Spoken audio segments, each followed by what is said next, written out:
düşürebilirsiniz. Yelek üzerindeki ışık dikkat çekmenizi sağlayacaktır. Yeleğinizi uçağı terk ederken şişiriniz. Tahliye gerektiren durumlarda çıkışlara engel oluşturacağı ve süreci uzatacağı için yanınıza el bagajlarınızı ve hiçbir eşyanızı almayın. Sivil havacılık kurallarına göre yolcuların kabin ekibinin talimatlarına, kemer ikaz ışıklarına ve tüm diğer ışıklı uyarı, işaret ve sembollere uyması gerekmektedir. Pegasus ailesi olarak iyi uçuşlar dileriz. Dear guests, in the seat pocket you will find safety cards concerning emergency instructions. Before takeoff, we recommend you read the safety card.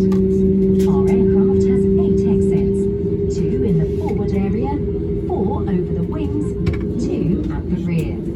The emergency lights are located above the emergency exit doors and exit areas on the ceiling.